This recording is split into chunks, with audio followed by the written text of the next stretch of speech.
right, welcome One Nation. This is One Nation, a Sports Locker Magazine Extra, and I am your host, Kirk DeMars, right here on a rainy Monday night in mid-Missouri. And we're going to talk about something tonight that it's catching like wildfire, but I don't think that that's necessarily a good thing.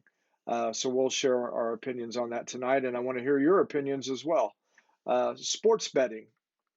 Problem or potential growth for sports?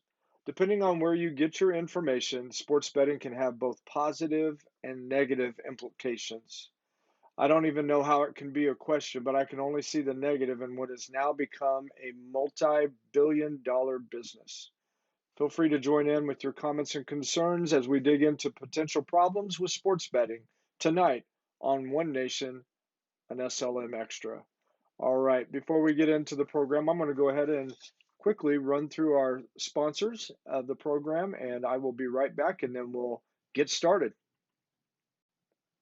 Services has been connecting employees with employers since 1977. Recently, CNS rebranded to CNS Employment Solutions to more clearly define their mission of serving the needs of applicants, employees, and businesses while remaining current and evolving with the changes in the workforce. One important thing has not changed. CNS Employment Solutions partners with a wide variety of employers, placing employees in jobs that match their skills and needs. Say yes to CNS.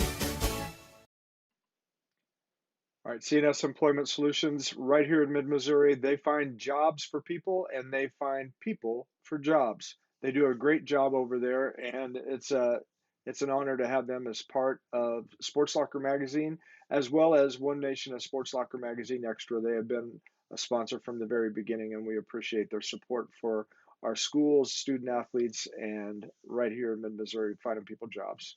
Another sponsor that we have is Big Whiskeys, and they sponsor the Coach of the Issue. Every time a magazine comes out for sports soccer, they represent the coaches who a lot of times go without any acknowledgement, and we just really appreciate them shouting out the Mid-Missouri coaches who do such a great job with our student athletes and in our schools. All right, we're going to jump right in. We're talking about sports betting tonight. It's on the rise, and how do we know that? Well, what percentage of bettors win? I want you to think before we get into the big numbers, but I want to ask this question. What percentage of bettors win? Very few do. Estimates show only about 3% of sports bettors are profitable long term in their betting.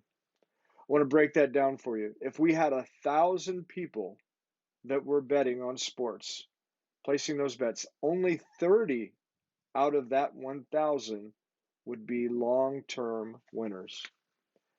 That's not a very good percentage. That means 970 people would be losers out of that 1,000, people who would lose money. Approximately 73.5 million Americans, that's 28% of the adult population, are expected to bet on an NFL game this season. That survey indicated that 73.5 million people will bet on NFL games this year. That estimate is 57.7 increase from a survey that was conducted in 2022.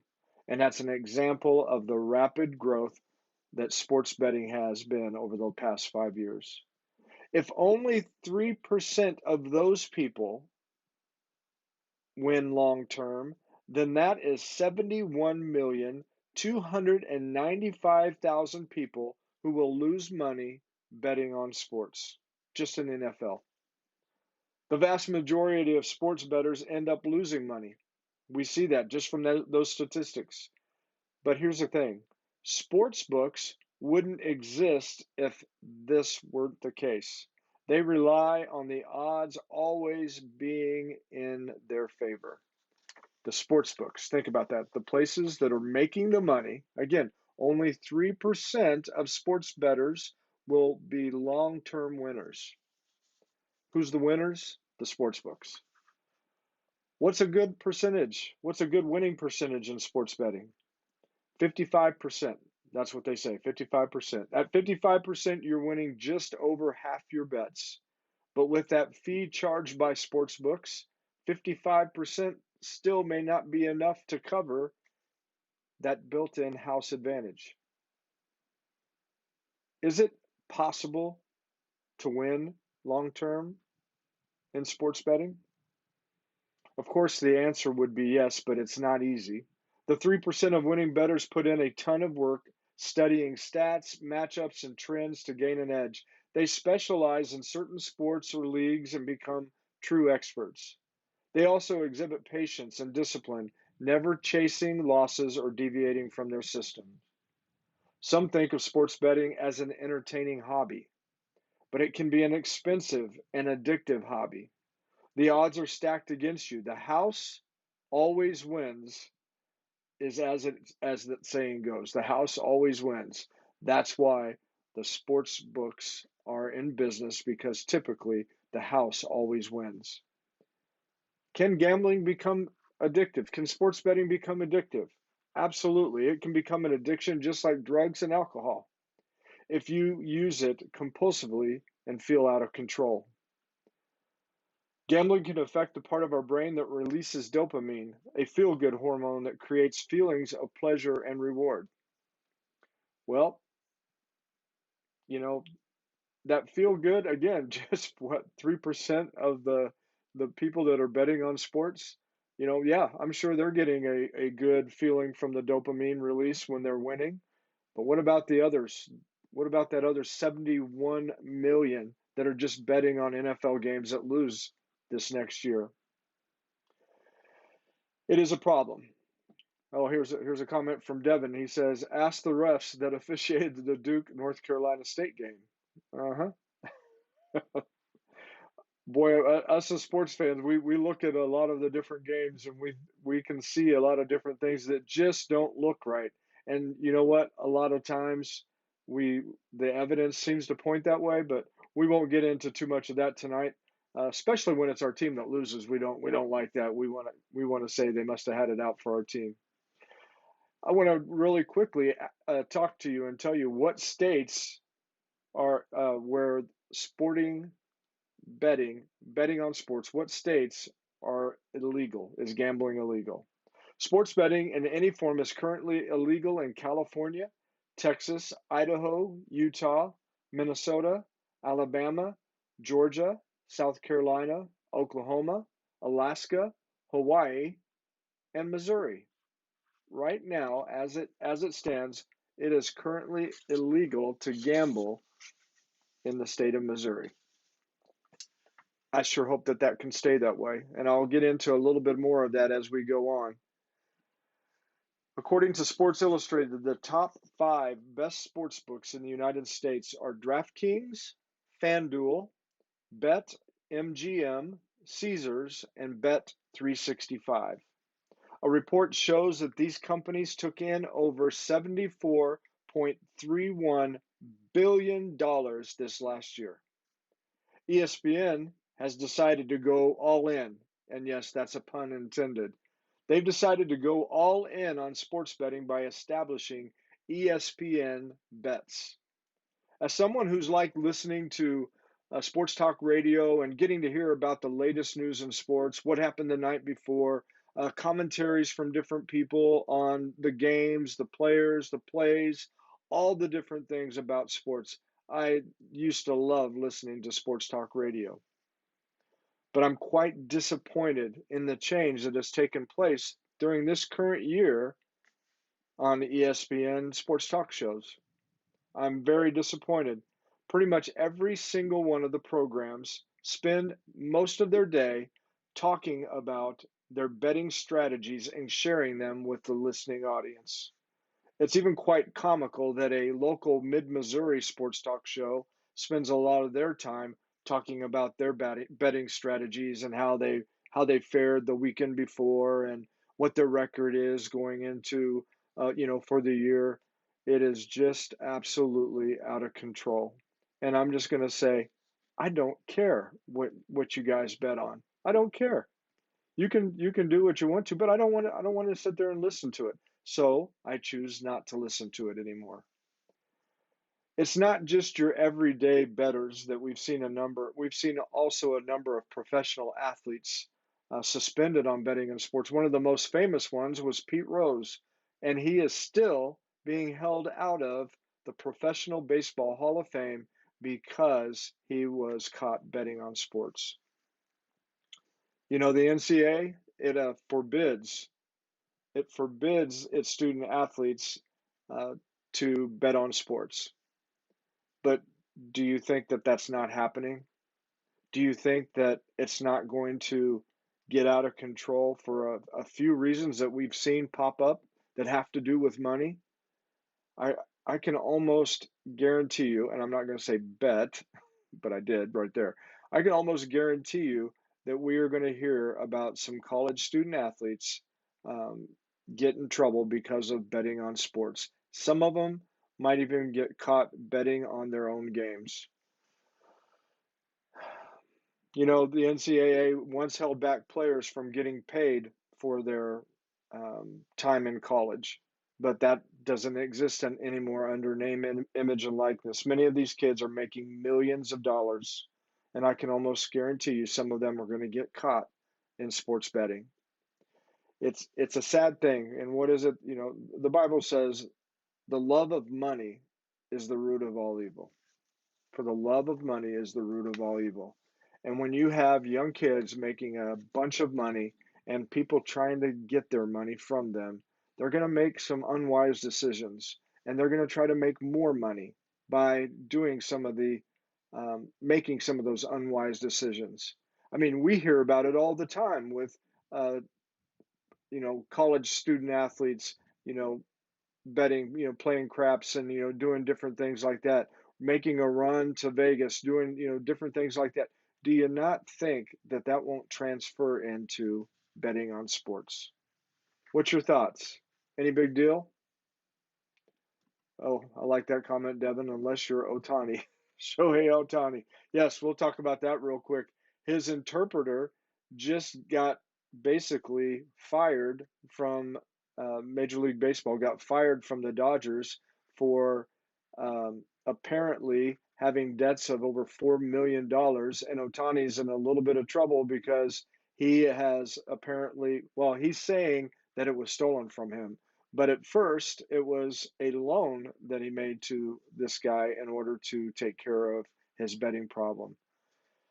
I'm telling you, it's right before us. We even have a guy that used to play sports right here in Mid Missouri that is currently under investigation by the NBA for potential betting irregularities. And so, we'll just be waiting to see how all that works out. What's your thoughts? Is it any big deal? I think it is. And I think we're heading down a slippery slope right here in Missouri. Missouri is currently not a sports gambling state, and we should be guarding against that possibility. I never personally thought that legalized marijuana would pass here in Missouri, but we did. That made it even harder for great organizations like Council for Drug Free Youth. It made it harder for them to be able to encourage kids not to do drugs and to encourage kids not to get caught up in that because they know what the problem is when there is an addictive substance that is introduced. They know that the problem becomes greater because the student or the person that is using those drugs, they get addicted to that substance and they want more. And then pretty soon it's not enough for them. They need more and they need to try something harder. It leads them down that path of destruction. I know this because I work with a lot of people in ministry. I work with a lot of people who are struggling with addiction, people who are going into programs to try to help them to get off of those drugs. The same thing is applied with people that have gambling addictions. Well, you think, well, that's not the same thing. It's not that big of a problem. We're not talking about people's lives here. I gotta tell you that that's a false That's a false train of thought. Let's look at what could happen. When the majority of people lose in their gambling, we have to understand that that money is being taken from somewhere. It's being taken from house and car payments, food, savings, college savings for their kids. It's being taken from family members, friends. It's being taken illegally to pay off these gambling debts and these gambling habits to fund those. That's not in all cases, but you know that that's happening. What's the purpose, or what is the result when a person loses badly? Sadly, sadly, we see that some will consider taking their own lives. Now you're saying, well, you know, how can you say that? How do you know that that's the case? Well, let me read, for you what this article says. The stress, pain, and isolation of gambling problem may cause some individuals feel that there is no way out, leading to thoughts of suicide. Up to half of individuals in treatment for gambling disorder have suicidal ideation, and about 17% have attempted suicide. So we think that sports betting isn't that big of a deal. It's just a lot of people having some fun, a lot of people getting together or having competitions. There's like there's pools for different leagues and different things like that. I, I'm not I'm not trying to discourage anybody from doing stuff like that. But when you get locked in and you begin to have a habit of gambling, when you begin to have a habit of betting on sports and every little silly thing that comes on. I can't even tell you how many different bets or parlays as they call it, how many different bets and parlays were made during the Super Bowl and how much money was put on the line for that. It's just a ridiculous number. We've got we've got to not only make sure that we are protecting ourselves, but we have to make sure that we're protecting our children and our children's children. Because people, we are responsible. We are responsible for what happens in generations to come. We can already see the downturn in society because of different things that we have been lax on, different things that we have allowed to enter in, things that were once considered illegal or were once considered sin. We have legitimized them and we have made them a part of our everyday lives. I just can't say enough that we need to be better stewards of this time that we have here on this earth. We need to be better stewards of what we are presenting and putting in place for our children and our children's children. Yes, it may not seem like a big deal, but I'm telling you, it is a big deal when you hear about somebody that has lost their life because they had a gambling addiction. Every life is valuable. I hope we all understand that. And when we think of what might be easy and pleasurable for us, it may be a huge struggle for somebody else. It doesn't make it okay if it's a fun thing for us. It doesn't make it okay. So I just encourage you to do your research, dig in, and find out what potential problems that there could be with sports betting. One last thing that I wanted to share is that just like with marijuana, when the legalization of that, I think many of you would probably remember all those different people that were standing around businesses all over in Jefferson City and throughout Missouri, throughout mid Missouri. Those people that are standing out there with clipboards getting signatures. What were they getting signatures for? They were petitioning for the legalization of marijuana to go onto our ballots. They got it on there, and guess what? It got voted in. Those people, many of them, it was reported, many of them came in from out of state, from states that were already legalized in their use of legal marijuana use. They were already legalized, and they were wanting to again make money in the industry because they could be selling into the state of Missouri. Do not think for one moment that money does not have a play in getting that stuff started. Well, what about the people that get addicted? What about those people that have to use harder drugs because the last high wasn't enough? What about those people that their families are broken up because of the drug abuse? What about those families that are destroyed when they lose a loved one because they OD'd? Those types of things have consequences, and we need to be good stewards. So I'm just talking to you about that tonight because we've already seen people around right here in Jefferson City begin petitioning. They're petitioning. What are they petitioning for? I'm just going to leave that up to you to guess what we've been talking about. I want you to understand that this is by no means saying that uh, people should not bet on sports. I'm not telling you. I'm not telling you that. You make your own decisions, but please, please think of others before you do those types of things, and think of the consequences of what it could do to those that are in your own family, in your workplaces. Just think of the consequences of what it could do to you and your income. There's a reason why this stuff was illegal before. There's a reason why those things were illegal before, because of the destruction that happens. Again, only 3% of sports betting produces long term winners. Only 3%. That's not a very good percentage. The rest of that money is going to the big companies, the big sports books companies. The rest of the money is going there. All right. I hope you gain some insight, but I do want you to do your own research on this, and I want you to get the facts for yourself if you're thinking about getting involved with things like this. But more importantly, I want you to make sure that you are knowledgeable so that you can share that knowledge with your kids, your student athletes, and letting them know the dangers that lie ahead with this type of thing. All right, that's it for this Monday night. Thanks for joining me. Um, this is your host, Kirk DeMars, on One Nation, a Sports Locker Magazine Extra. I hope you guys have a great week. Stay out of the rain if you're going out tonight, but I hope you have a great week and look forward to seeing you next week on One Nation, a Sports Locker Magazine Extra. God bless you. We'll see you next week.